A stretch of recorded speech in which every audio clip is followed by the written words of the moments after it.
हरे नमः.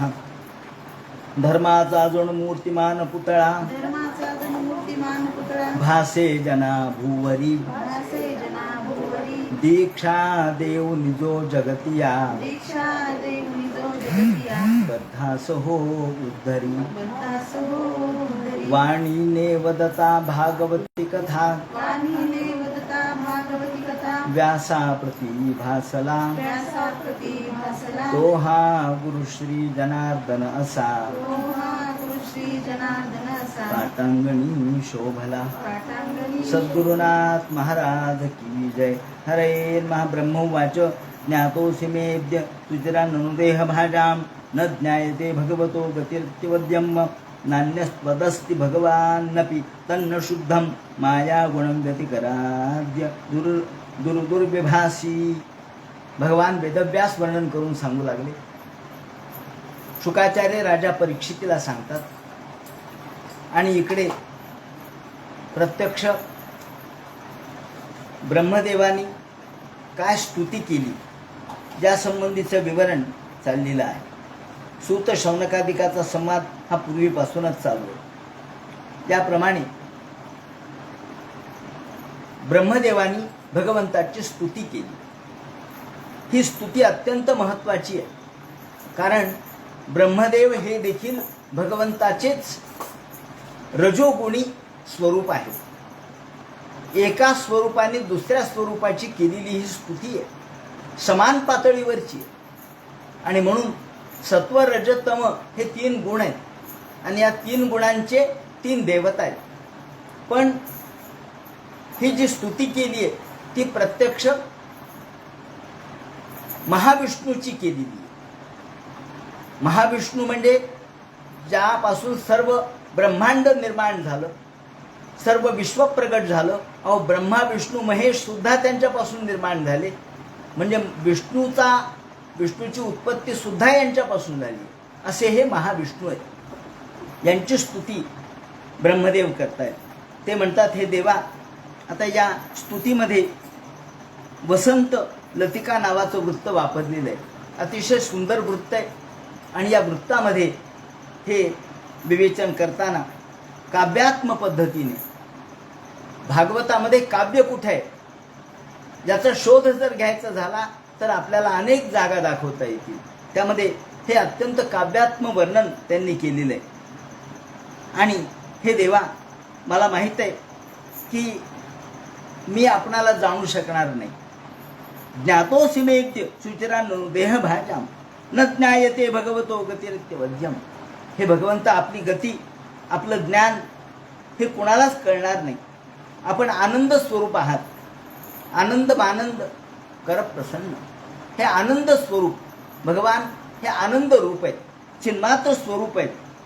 आणि आम्ही मात्र सामान्य आहोत. या ठिकाणी ब्रह्मदेवानी सामान्य माणसाची भूमिका समोर ठेवून हे वर्णन केलेले आहे. तद्वा इदं भुवन मंगल मंगलाय. हे देवा, आपण सर्व मंगलाचे मंगल आहात.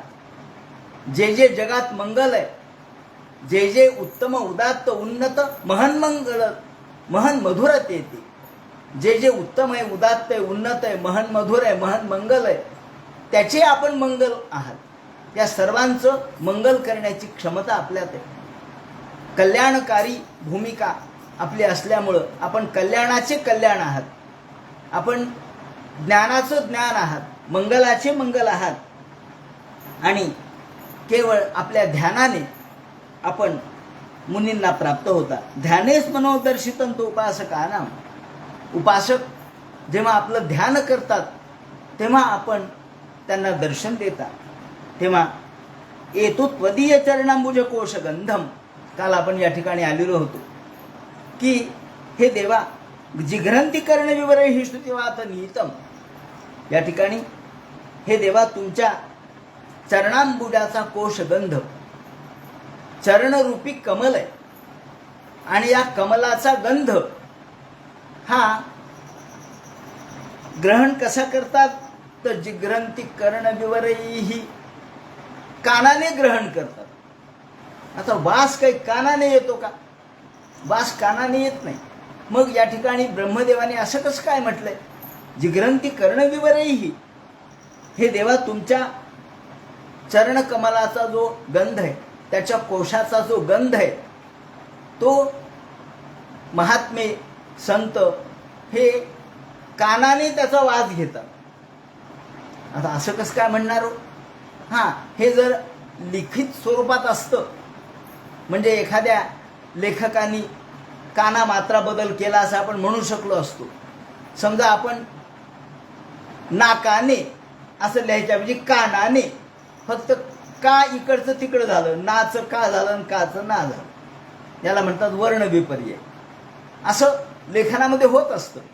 आपण धचा मा नाही होत का, धरावीच्या ऐवजी मारावे नाही केलं का?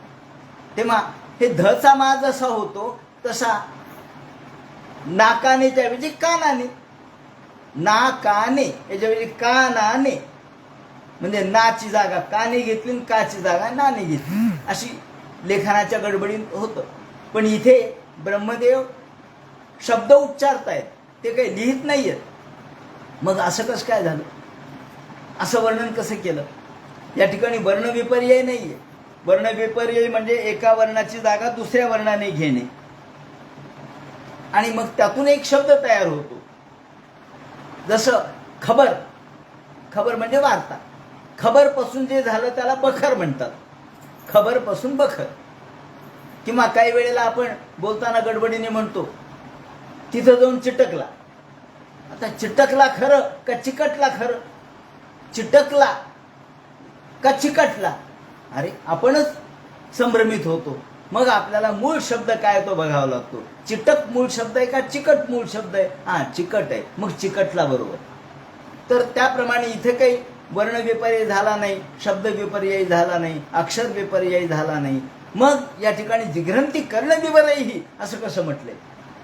जिघ्रंती म्हटल्यानंतर वास घेणे, आणि वास घेण्याचं काम नाकाचं आहे. मग नासिका येईहि असं का नाही म्हणलं? कर्णविवरैहि का म्हटलं? नासिका छिद्रैहि असं म्हणलं असतं तर चाललं असतं.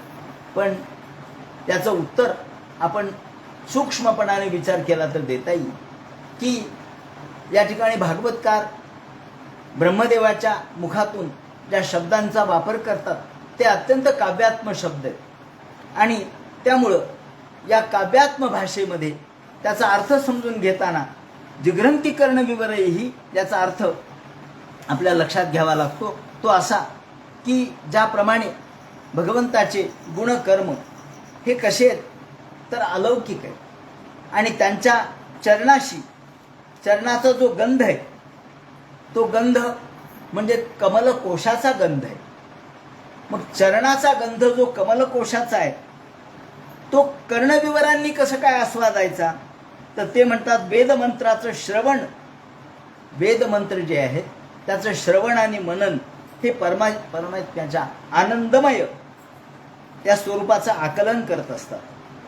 वायू ज्याप्रमाणे कमलकोशाचा गंध, वायू जसा कमलकोशाचा सुगंध वाहून नेतो, वाहून आणतो, त्याप्रमाणे वेदमंत्र हे भगवंताच्या या अलौकिक अशा प्रकारच्या आनंदमय स्वरूपाचा गंध वाहून आणतात.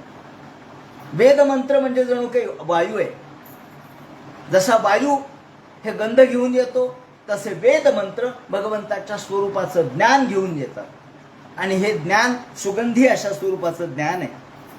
कमलकोशाचा गंधाचं जसं सुगंध असावा त्याप्रमाणे हे ज्ञान आहे, आणि वायू जसा कमलकोशाचा सुगंध वाहून आणतो त्याप्रमाणे मंत्राचं मनन करणाऱ्याला देव हा गंध प्राप्त करून देतो. भगवंताच्या चरणावर कमलकोशाचा आणि त्याच्या सेवानंदावर सुगंधाचा, श्रुतिमंत्रावर वायूचा आरोप केलेला आहे. त्यामुळं जिघ्रंती कर्णविवरैहि असा शब्द ब्रह्मदेवाने वापरला आहे. त्या ठिकाणी श्रुतिमंत्रावर वायूचा आरोप केलाय, भगवंताच्या चरणावर कमलकोशाचा आरोप केलाय, आणि सेवानंदावर सुगंधाचा आरोप केलाय. त्यामुळं कर्णेंद्रियावर घ्राणेंद्रियाची उत्प्रेक्षा या ठिकाणी वापरली. हा काव्यमय अशा प्रकारचा आविष्कार आहे. तेव्हा भागवतामध्ये काव्य कुठे आहे, उत्प्रेक्षा कुठे आहे, उपमा कुठे आहे, त्याचप्रमाणे यामध्ये असलेली जी उपमा, उत्प्रेक्षा, तसेच वेगवेगळ्या अलंकाराचं सौंदर्य हे यामधून दिसतं. या अलंकाराद्वारे भगवत भक्त भगवंताच्या कथेचं श्रवण किती उत्कटतेने करतो हे लक्षात येईल. आणि त्यामुळं भगवत कथातील दिव्य रसांचा आस्वाद आपण घ्यावा. या दृष्टीने भगवत कथांचा रसास्वाद त्यांनी या ठिकाणाहून घेतलेला आहे. याप्रमाणे श्रीमद भागवतामध्ये ब्रह्मदेवाच्या मुखातून हे काव्यात्म अशा प्रकारचा आविष्कार झालेला दिसतो. हा आविष्कार उदाहरण आपण जर घ्यायचं झालं तर याला नव्या भाषेमध्ये संवेदनेची आंतरप्रक्रिया असं म्हणतात. एका संवेदनेचा आरोप दुसऱ्या संवेदनेवर करणे. जसं आपण उदाहरण दैनंदिन जीवनातलं घेतो की आपण गोड एखादा पदार्थ खाल्ला म्हणजे म्हणतो की जिलबी गोड आहे, लाडू गोड झाला आहे, श्रीखंड गोड आहे असं आपण म्हणतो. पण एखादं मूल, लहान मूल पाहिल्यानंतर आपण म्हणतो काय गोड मूल आहे. आता हे मूल काय आपण खाल्लं का? तुकाराम महाराजांनी म्हटलंय ना, खाऊ नये मुलं आवडते. आवडते मूल असलं तरी आपण काही खात नाही. फूल चांगलं असलं तरी आपण काही चोळत नाही. म्हणजे फूल गोड आहे, मूल गोड आहे, गाणं गोड आहे. तेव्हा गाणं हे गोड आहे. तर गोडी ही तर जिव्हेची संवेदना आहे, ही तर जिभेची संवेदना आहे. मग तुम्ही कानाशी कसं काय वापरली की गाणं फार गोड आहे बरं का? तर गोडी ही जिभेची आहे, पण ती कानासाठी आपण वापरली. ही कशी वापरली? तर याला म्हणतात संवेदनेची आंतरप्रक्रिया. एक संवेदना दुसऱ्या संवेदनेवर आपण आरोपित करणे. ज्ञानेश्वर माऊलींनी 6व्या अध्यायामध्ये याचा उल्लेख असा केलेला आहे की माझं काव्य इतकं गोड आहे, माझं काव्य ज्ञानेश्वरी इतकी गोड असेल की या गोडीमुळं जिव्हा म्हणेल की यातली गोडी माझी आहे. जिव्हा काय म्हणेल? यातली गोडी माझी आहे. आणि कान म्हणेल पण यातला शब्द माझा आहे. शब्द कोणाला कळतो? जिभेला थोडाच कळतो. शब्द कानाला कळतो, पण गोडी जिभेला. आणि मग ते म्हणतात की कान म्हणेल हा शब्द माझा आहे. शब्दो विखो तरी श्रवणाचा. शब्द हा श्रवणाचा विषय आहे. परी रसना म्हणे की रसू आमुचा.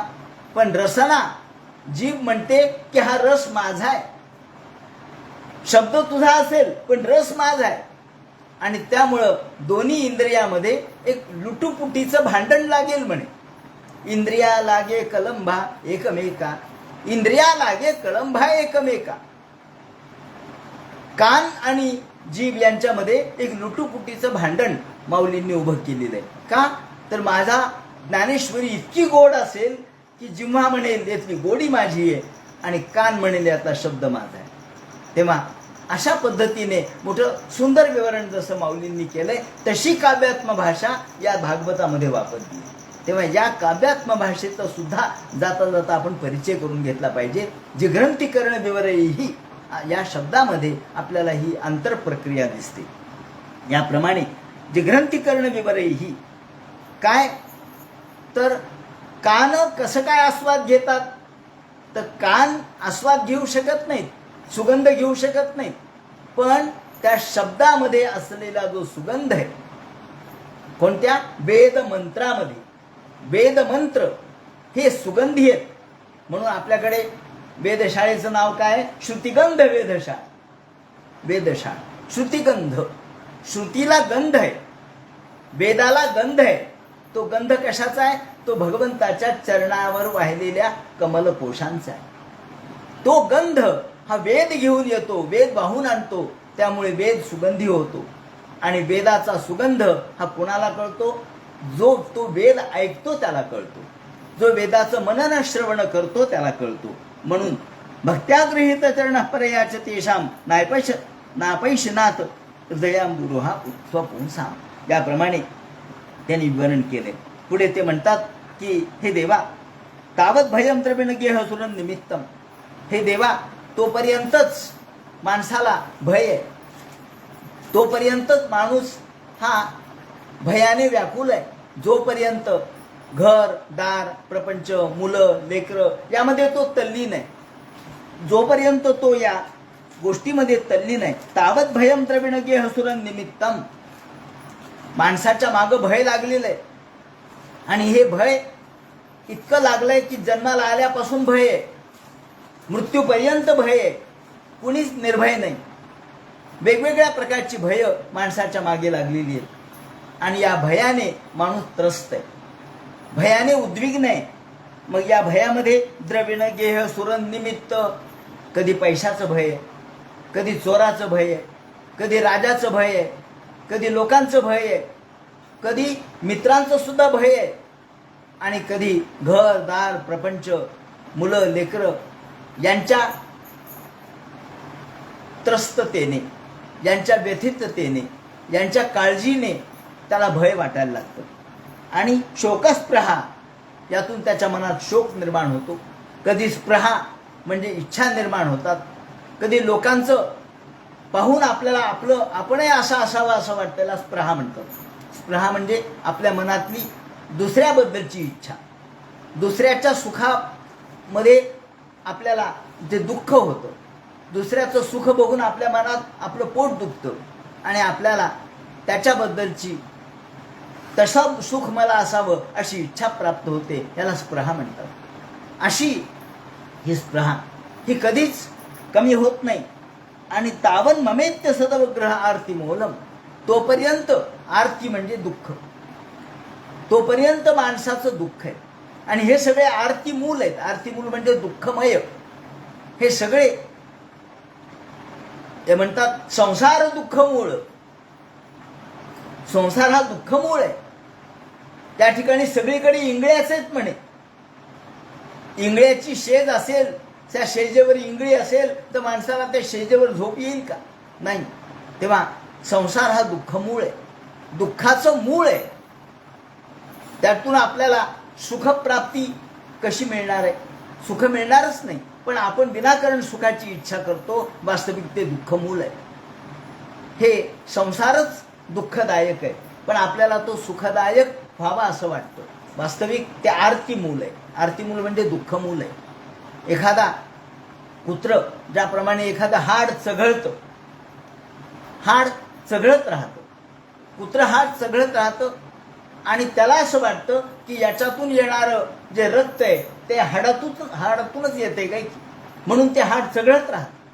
परंतु वास्तविक त्या हाडाचं घर्षण त्याच्या हिरडीला होतं आणि हिरडीतून रक्त येतं.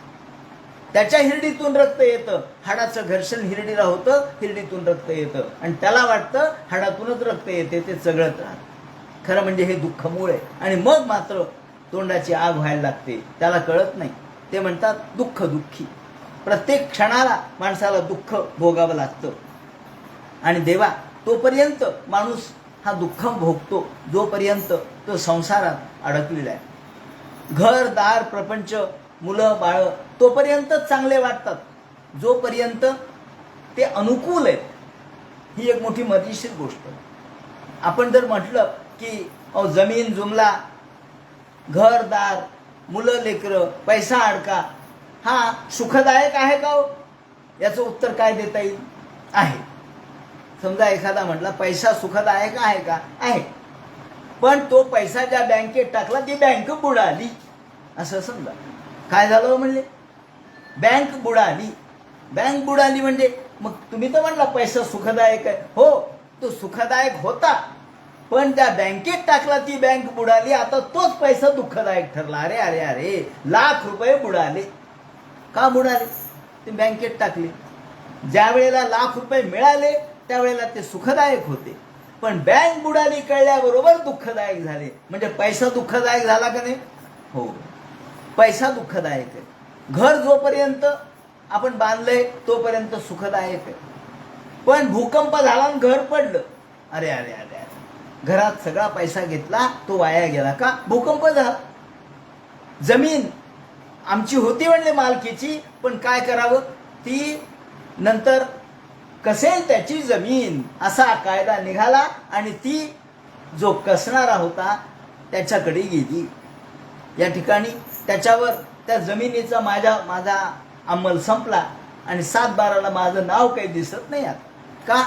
जमीन तर तुमचीच होती हो, पण आता ती दुःखदायक आहे.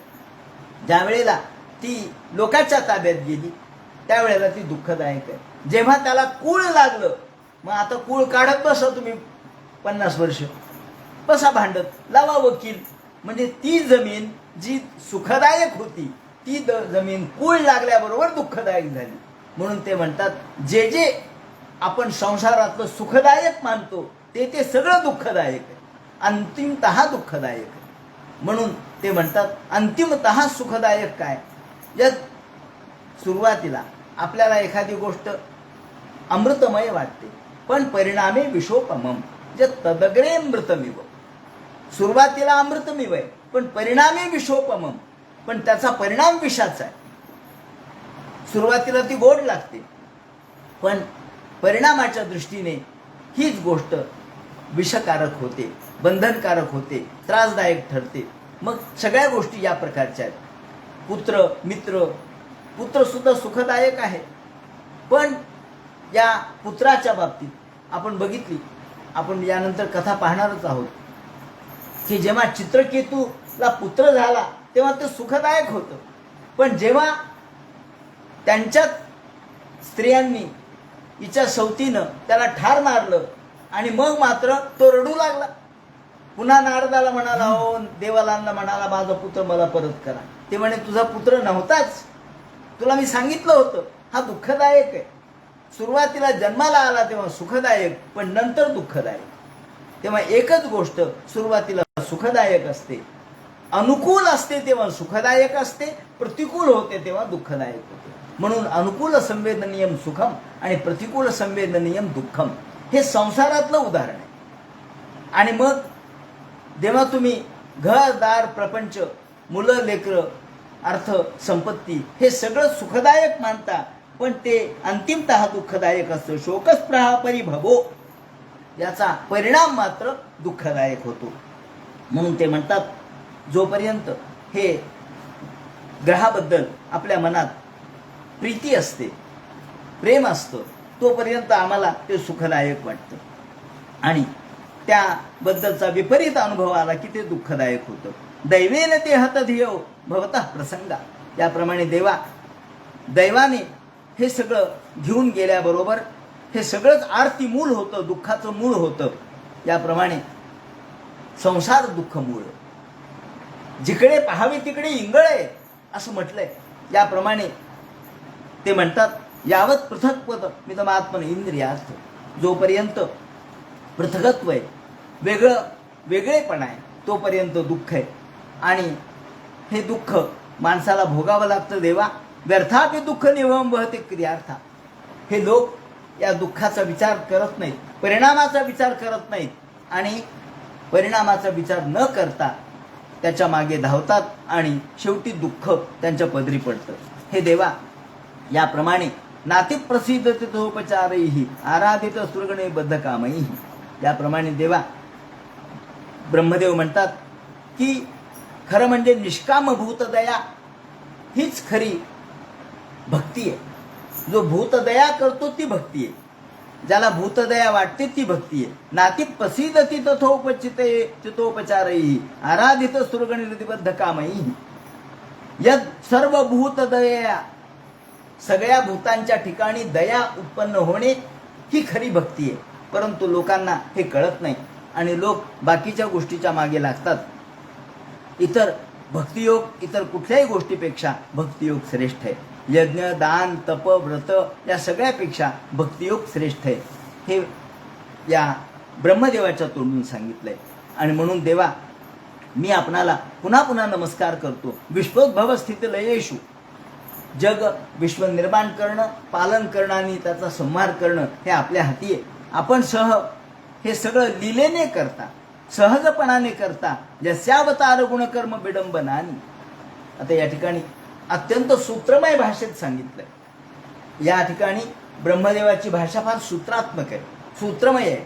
त्यामुळे याचं स्पष्टीकरण केल्याशिवाय याचं विवरण करता येणार नाही. यस्यावतार गुण कर्म विडंबनानी नामानी ये सुगमी विवशा गृणंती.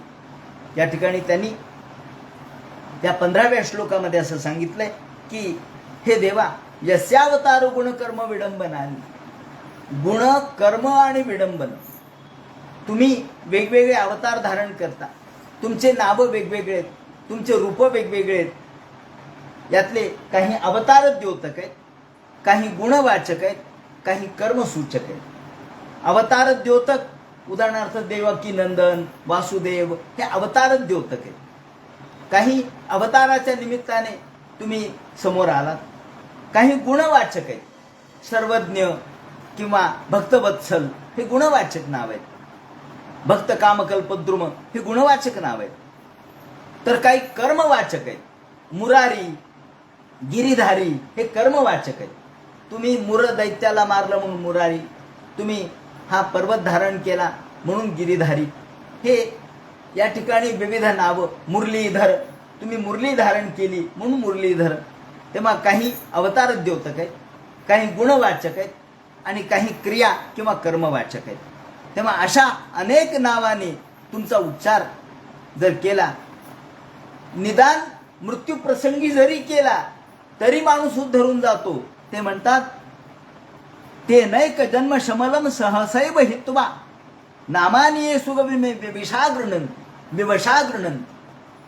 हे तुमचे नाव मग गुणाच्या रूपाने असो, अवताराच्या रूपाने असो किंवा कृतीच्या कर्माच्या रूपाने असो, हे नाव, विविध नावं तुम्ही धारण केलेले आहेत. यातून तुमच्या कथाप्रसंगातल्या अनेक गोष्टी, तुमचे चमत्कार, तुमच्या कथा आमच्या समोर उभ्या राहतात. नुसतं नाव घेतल्याबरोबर कथा उभ्या राहिली पाहिजे, भगवंताचं नाव घेतल्याबरोबर. असं तुमचं नाव नुसतं मनात आलं, तोंडात आलं आणि विवशागृणंती, विवश अवस्थेत.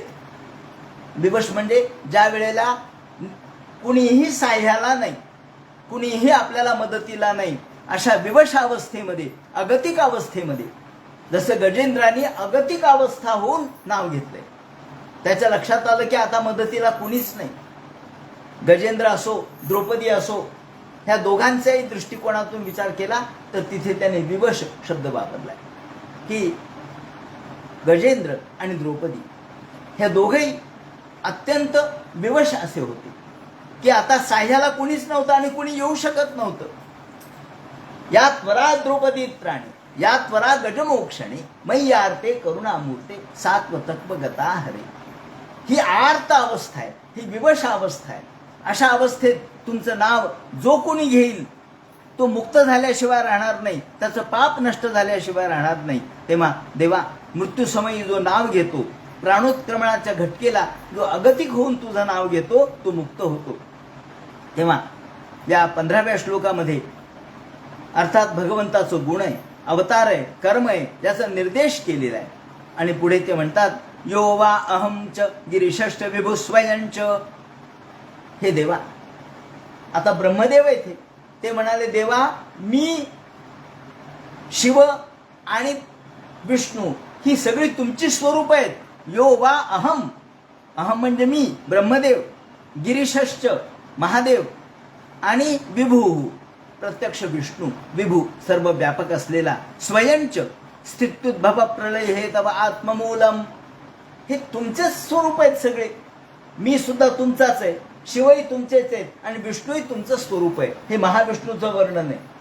ज्या महाविष्णूपासून हे जगत निर्माण झालं, हे जगत कारण असणारा महाविष्णू, त्याला ते म्हणतात की या स्थिती म्हणजे उत्पत्ती, स्थिती आणि लय या निमित्ताने हे तुम्हीच आहेत सगळे. भित्वा त्रिपाद, तुम्ही तीन हे पाय आहेत तुमचे, असं त्यांनी म्हटलं. आपण त्रिपादूर्ध्व उदयित पुरुष पादोस्याहा भवत पुन्हा असं पुरुष सूक्तामध्ये वर्णन करतो. तीन पाय आहेत त्याचे. आपण म्हणू आम्हाला तर दोनच पाय आहेत, देवाला तीन कश काय हो? पण इथे सगळं रूपकात्मक भाषा आहे की पाय म्हणजे काय? पाय नव्हे. पाय म्हणजे काय? ज्या निमित्ताने या जगाचं संरक्षण, पालन, निर्मिती आणि संहार होतो त्याला त्यांनी पाय म्हटलंय. त्रिपादूर्ध्व पुरुषस्य भवत पुन्हा. आता हे वर्णन जे आहे 3 पाय आहेत. 3 पायाने त्यांनी एका पायाने सगळं विश्व व्याप्त केलं, दुसऱ्या पायाने स्वर्गादी गोष्टी व्याप्त केल्या आणि तिसरा पाय कुठे ठेवू विचारलं. हा तिसरा पाय काय आहे? तेव्हा हे 3 पाय म्हणजे त्याचं जगडव्याड स्वरूप आहे. हा जर सूर्यावर आपण रूपकात्मक आरोप केला तर उदयाच्या वेळेला सूर्याचा 1 पाय, मध्यान्ह सूर्याचा 2रा पाय आणि सूर्यास्त हा सूर्याचा 3रा पाय. म्हणजे 3 शब्दाने जग व्यक्त केलेलं आहे. 3 पाय असो, 3 काळ असो, सगळे 3 आहेत ना. त्याला आपण त्रिपुटी म्हणतो. हे सगळी त्रिपुटी आहे. द्रष्टा, दृश्य आणि हा एखादी वस्तू ज्ञान, म्हणजे हे 3 गोष्टी आहेत. स्वर्ग, मृत्यू, पाताळ ह्या 3 गोष्टी आहेत. काल, आज, उद्या ह्या 3 गोष्टी आहेत. त्याचप्रमाणे चांगलं, वाईट, मध्यम ह्या 3 गोष्टी आहेत. सत्व, रजतम ह्या 3, जे 3 आहे ते ईश्वराने व्याप्त केलंय, हा त्याचा अर्थ आहे, मतीचा अर्थ आहे. तेव्हा 3 पाय म्हणजे 3 सगळं, त्रिविध सगळ्या गोष्टी. हे सगळ्या त्रिविधाच्या पलीकडचं तू आहेस. त्यामुळे देवा भित्वा त्रिपाद विवृत एक उरूप प्ररोहा, आणि या उरूप प्ररोहा हे विश्व म्हणजे जणू काही एक वृक्ष आहे असं समजा. हे ब्रह्मांड म्हणजे एक वृक्ष आहे. आणि तस्मै नमो भगवते भुवनद्रुमाय, या ठिकाणी आता भगवंताला रूपकात्मक पद्धतीने झाड म्हटलंय. हे झाड कोणतं आहे हो? भुवनद्रुमाय. हे विश्वाचं झाड आहे, हे ब्रह्मांडाचं झाड आहे. याचं बीज तुम्ही आहात, बीज तुम्ही आहात आणि त्याचंच हे झाड झालंय, बीजाचेच वृक्ष झालंय. माऊलींनी 9व्या अध्यायात म्हटलं नाही का की हे जगचिनो हे आघावे. अहो, हे मी आणि जग काही वेगळं आहे का? माझ्या निमित्ताने जग झालंय. तेव्हा बीजची जाहले तरु आणि भांगारची अलंकारू. बीजच तरु झालं, बीजच वृक्ष झालं. मग वृक्ष असं आपण त्याला नाव दिलं, पण मूळ ते बीज आहे. बीजामध्ये ती शक्ती आहे. पान, फळं, फुलं, फांद्या, त्याचप्रमाणे मुळं, खोड या सगळ्याची शक्ती बीजामध्ये आहे, पण ती अदृश्य स्वरूपात आहे.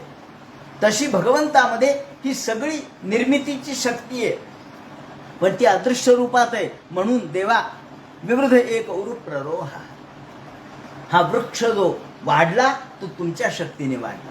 ब्रह्मांडरूपी वृक्ष हे तुम्ही प्रगट केला.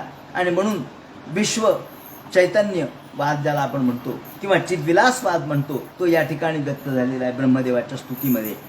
भित्वा त्रिपाद विवृध एक उरूप प्ररोहा तस्मै नमो भगवते भुवनद्रुमाय. आणि वृक्षाचे 3 भाग असतात, म्हणजे खोड, फांद्या आणि मूळ. मग मूळ, खोड आणि फांद्या, स्कंद. स्कंद म्हणजे त्याचे फांद्या ज्या वाढतात. या 3 गोष्टी पासून वृक्ष आपल्याला दिसायला लागतो. ते मूळ आहे, त्याचप्रमाणे त्याला स्कंद आहेत आणि पुढे फाटे फुटले. मग हे स्कंद आणि फाटे कोणते याचं वर्णन त्यांनी पुढे केलेलं आहे. हे देवा, हे बाकीचे तुम्ही आम्ही त्रिपाद ह्या विश्वाची स्थिती, उद्भव आणि प्रलय हे करणारे तुम्हीच आहेत. भुवन वृक्ष स्कंद आपल्यापासूनच निर्माण झाला आणि त्यापासून ज्या फांद्या आहेत त्या मरीची, मनू हे फांद्या आहेत. म्हणजे हे जे निर्माण झाले पुढे 10 ऋषी निर्माण झाले, मरीची, वसिष्ठ, भृगू वगैरे हे 10 ऋषी निर्माण झाले. ह्या फांद्या आहेत. मनू निर्माण झाले, ही फांदी आहे. त्याच्यापासून वाढ झाली पुढे.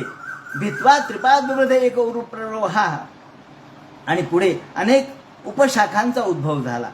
तेव्हा अशा प्रकारे भगवंता तूच या विश्वाच्या वृक्षाला वाढायला कारणीभूत आहेस. विश्व म्हणजे तुझा आविष्कार आहे, हे वृक्ष म्हणजे देखील तुझा आविष्कार आहे. हे देवा तुला नमस्कार असो.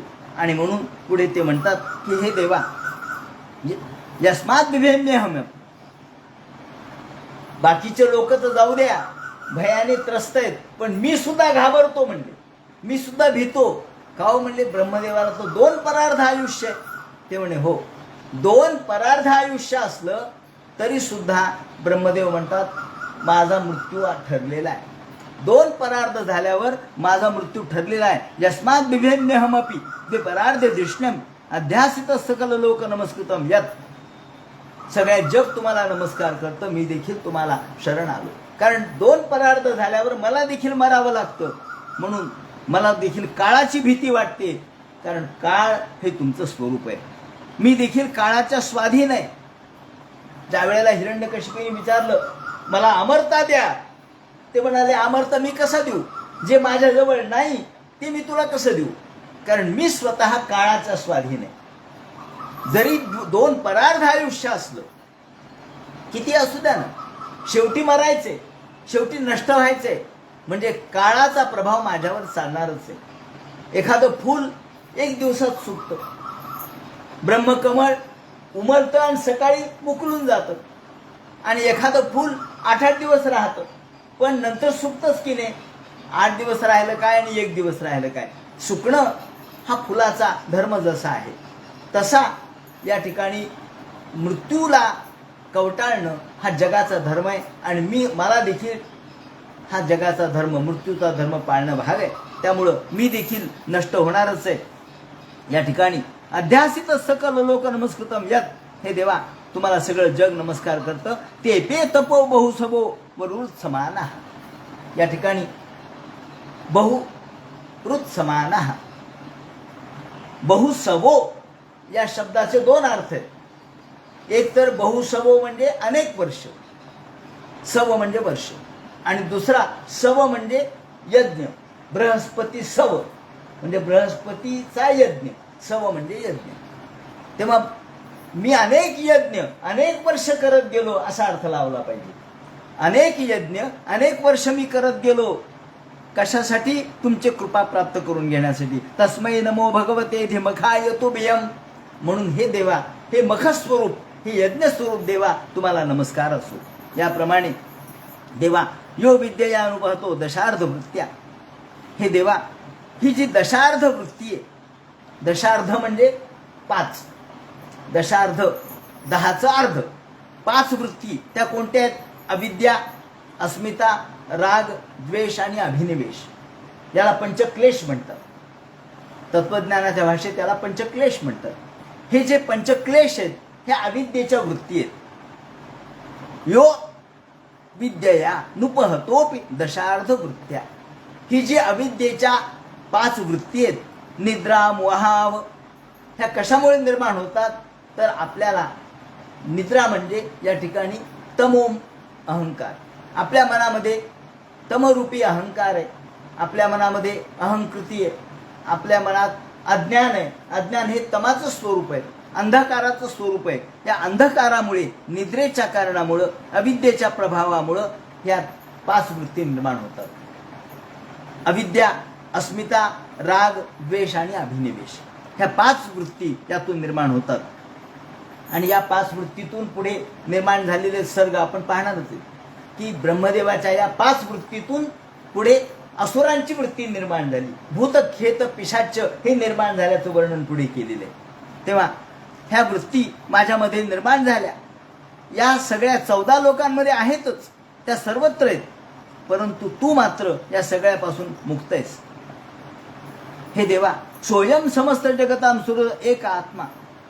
तुम्ही व्यापक आहात. ज्ञानशक्ती आणि ऐश्वर्य शक्ती तुमच्यामध्येच आहे. हे देवा, तुम्हाला पद्मनाभ अशी संज्ञा आहे.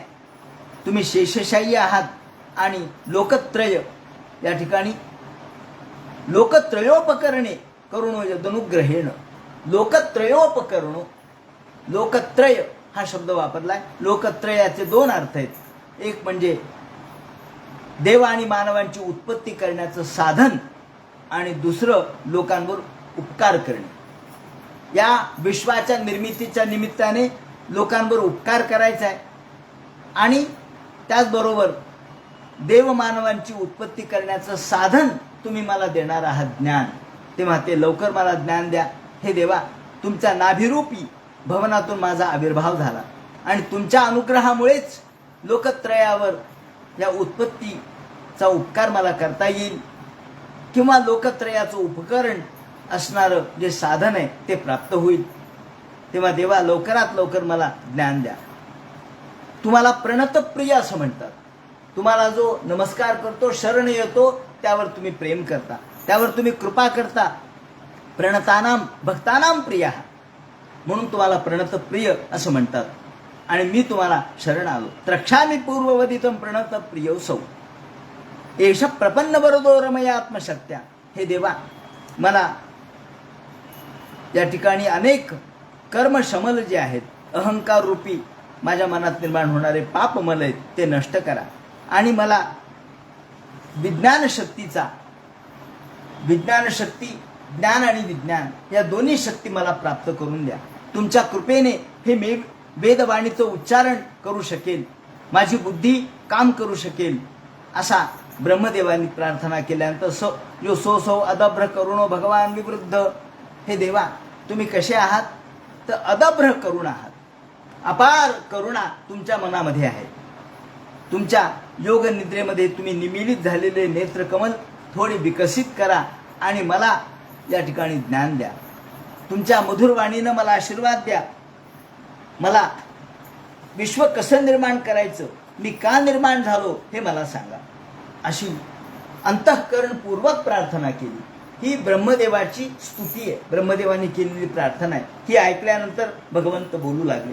प्रगट झाले भगवान आणि ते म्हणतात, मा वेद गर्भगाम स्तोत्रीम सर्ग उद्यमा वह. अरे ब्रह्मदेवा, तुझी स्तुती ऐकून मला आनंद झाला. वेद गर्भ, वेदाचं जे मूळ तत्व आहे ते माझ्याजवळ आहे आणि ते तत्व मी तुला देतोय. कारण तन्मया पादितम हेगरे यन्नाम प्रार्थयते भवान. तुम्ही जी माझी प्रार्थना केली त्याने मी प्रसन्न झालो. तुम्हाला जे पाहिजे ते मी देणार आहे. आता लवकरात लवकर विश्वनिर्मितीच्या कार्याला लागा. तत आत्मनि लोकेच भक्तियुक्त समाहितः यदा तू सर्वभूतेषु. अरे मी सर्वत्र आहे. ज्याप्रमाणे लाकडामध्ये अग्नी आहेच आहे, लाकडात जसा अग्नी आहे पण सुप्त रूपात आहे, पण तो प्रगट केला तर प्रगट होतो. जेव्हा आपण लाकडाला लाकूड घासू तेव्हा त्यातून तो घर्षणाने प्रगट होतो. त्याप्रमाणे हे ब्रह्मदेवा, तू तुझ्या वृत्तीचं घर्षण माझ्यावर कर, मी प्रगट होईल. यदा तू सर्वभूतेषु दारुष्वग्निमवस्थितम. प्रत्येक अग्नी हा लाकडामध्ये स्थित आहे, पण त्या अग्नीला प्रतिचक्षित माम लोको, त्यासाठी तुला प्रयत्न करावा लागेल. आणि त्या प्रयत्नाच्या द्वारे जह्या तर हेव कश्मलम, कश्मल पाप नष्ट झाल्यानंतर मी प्रगट होईल. यदा रहितमात्मान भूतेंद्रिय गुणाशयैहि. याच भूतांच्या गुणाचे आशय, या भूतांचे जे गुण आहेत तेच या ठिकाणी त्यांच्या प्रगटीकरणाला कारणीभूत ठरतील. तुभ्यम, आता तू या ठिकाणी नानेन सलिले मूलम. तू या माझ्या कमल नालात गेलास, विचार करू लागलास. आता त्यातून बाहेर ये. पुष्कर म्हणजे या कमलामध्ये ये. पुष्कर शब्दाचा अर्थ पांढरं कमल असा होतो.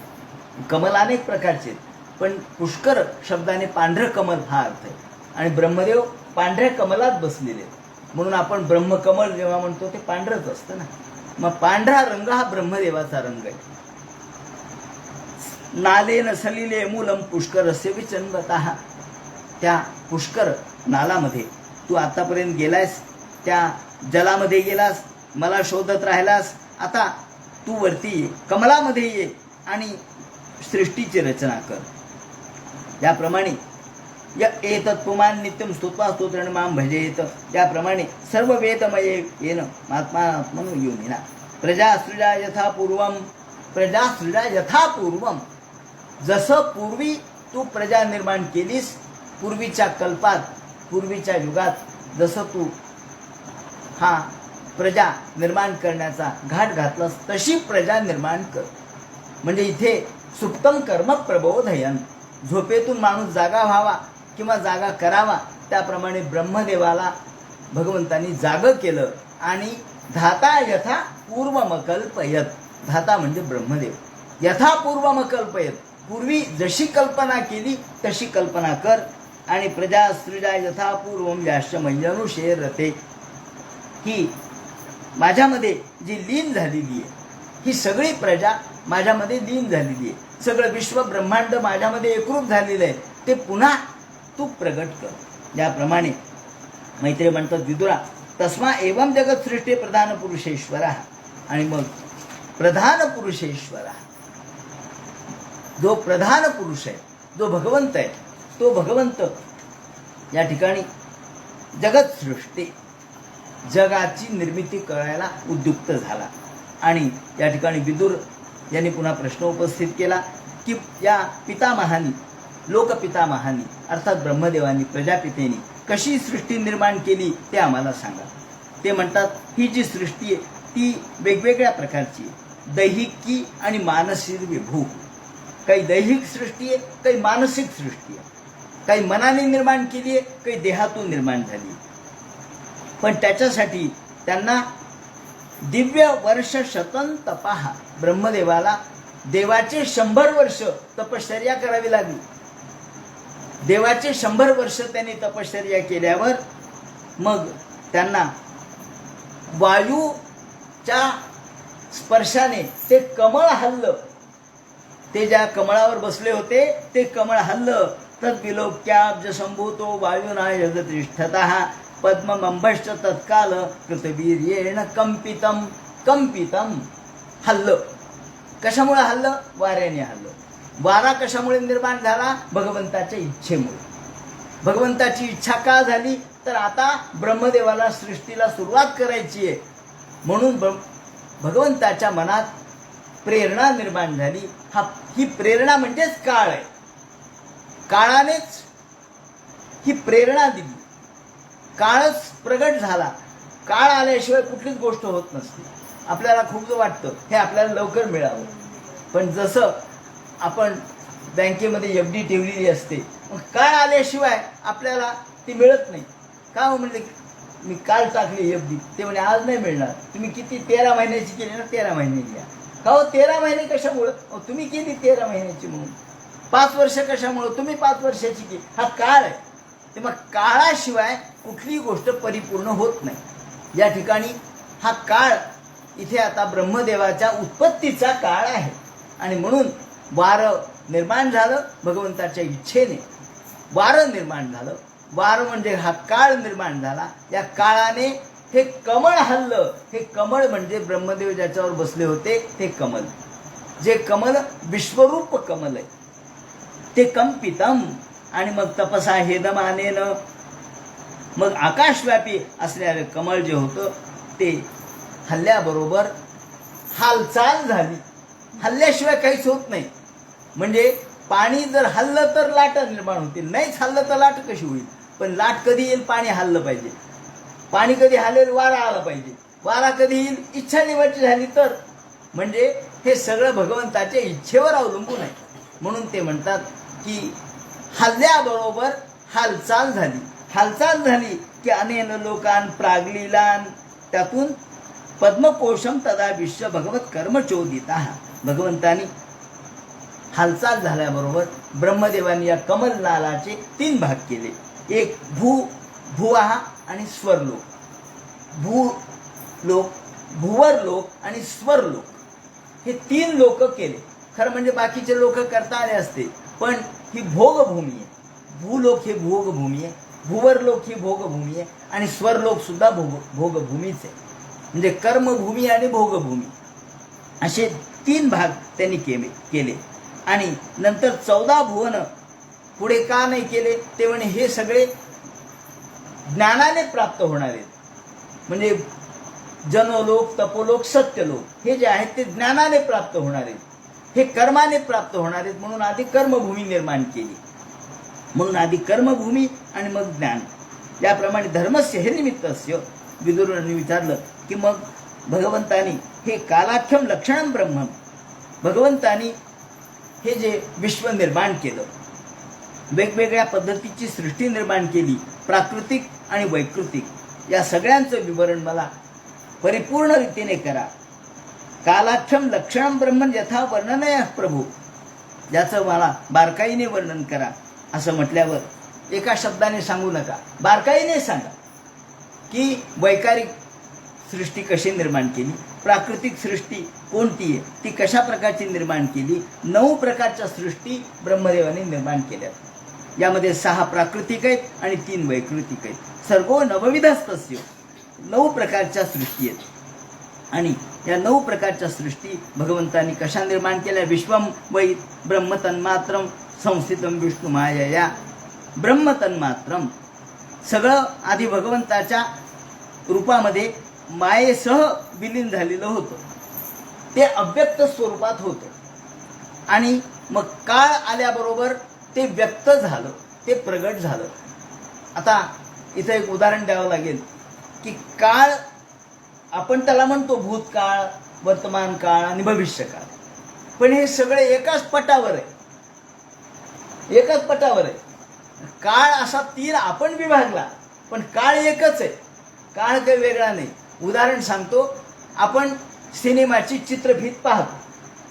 समजा आपण जुन्या काळामध्ये सिनेमागृहात जात होतो आणि मग ते त्यांच्याकडे काही तंत्रज्ञान थोडंसं अर्धवट असायचं. मग काय व्हायचं, एक चित्रफीत संपली की दुसरी चित्रफीत म्हणजे ती चित्रफीत पुन्हा सुरू करायला काही वेळ लागायचा.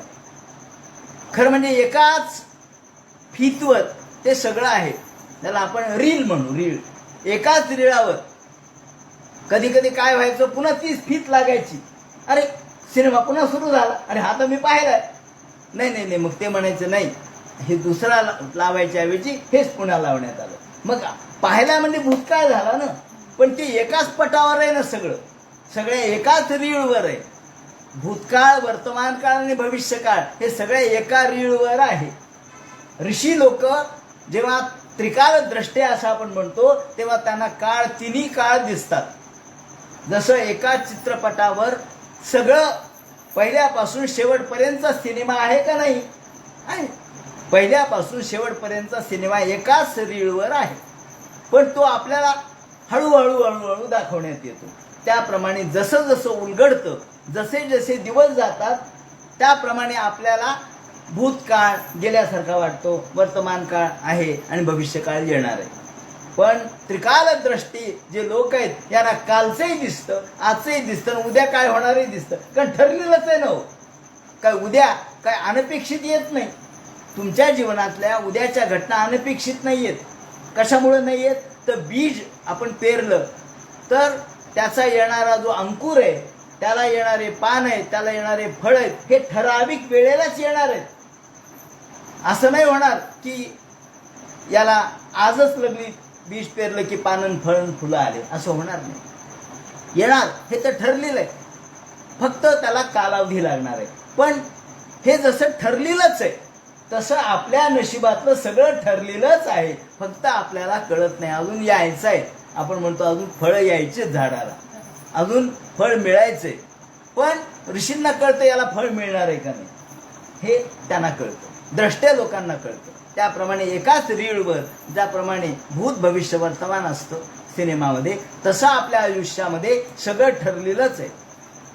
काहीही न ठरलेलं नाही. अहो मोठमोठ्या हे काही जुन्या ग्रंथात नाही, आजच्या काळातले सुद्धा विद्वान हे मान्य करायला लागले की हे सगळं ठरलेलं आहे. हे सगळं सगळ्यांना माहीत आहे, फक्त आपल्याला कळत नाही. एक उदाहरण सांगतो. मराठीतले एक मोठे कथाकार आहेत जी. कुलकर्णी नावाचे. त्यांनी एक कथा लिहिलेली आहे. ती दूत नावाची कथा आहे. एक राजा असतो आणि तो एका व्यक्तीकडं एक चिठ्ठी देतो. त्याला म्हणतो ही घेऊन जा, मात्र चिठ्ठी उघडायची नाही. आपण तरी आपलं नशीब कुठं उघडून बघतो आणि उघडलं तरी काय कळतं आपल्याला, ही चिठ्ठी उघडायची नाही. तो म्हणतो ठीक आहे, ही घेऊन जा. तो ही चिठ्ठी तो माणूस घेऊन जातो. ज्याला द्यायला सांगितलंय त्याला देतो. ही द्यायला कोणाला सांगितलेलं असतं, ते एक त्या ठिकाणी शिक्षा देणारा, ज्याला मनुष्यवधाची शिक्षा देणारा जो असतो, त्याला ही चिठ्ठी द्यायला सांगितलेली असते. ज्याप्रमाणे ती चिठ्ठी त्याच्याकडे देतो. तो वाचतो. याच्यात काय लिहिलंय, याच्यात लिहिलेलं असतं की ही चिठ्ठी घेऊन येणाऱ्याला ठार मारावी. आता त्याला चिठ्ठी जवळ असूनही वाचता येत नाही, कारण राजाने सांगितलंय वाचायची नाही, आणि ती कोड लँग्वेजमध्ये लिहिल्यामुळे त्यालाही वाचता येत नाही. आणि मग हा जो मारणार आहे, ठार मारणारा, त्याचं कामच आहे ते. त्याच्याजवळ ही चिठ्ठी देतो आणि तो याला या ठिकाणी वधस्तंभाकडे नेतो. हे सांगायचं तात्पर्य काय? हे सांगायचं तात्पर्य असं आहे की आपल्याजवळ सुद्धा ब्रह्मदेवानी चिठ्ठी लिहून दिली आहे कपाळावर, पण आपल्याला ती वाचता येत नाही आणि आपल्याला काळाच्या स्वाधीन करायचंय, काळाच्या स्वाधीन व्हायचं. हे सगळं ठरलेलं आहे. म्हणून ही सगळी ठरलेली गोष्ट आहे, सगळी निश्चित गोष्ट आहे. तेव्हा या काळाचं स्वरूप काय, काळाचा प्रकार काय, ब्रह्मदेवाने ह्या सगळ्या सृष्टी कशा निर्माण केल्या या संबंधीचं जे वर्णन तृतीय स्कंधातलं करतील आणि काळाचे विभाग पुढे जे सांगतील तो सगळा उद्याच्या चिंतनामध्ये सांगण्यात येईल. हरे नमः. पुंडलीकवरती हर विठ्ठल सीताकांत स्मरण जय जय राम. पार्वती पते हर हर महादेव. श्रीमज्जनार्दन गुरुमूर्तये नमः.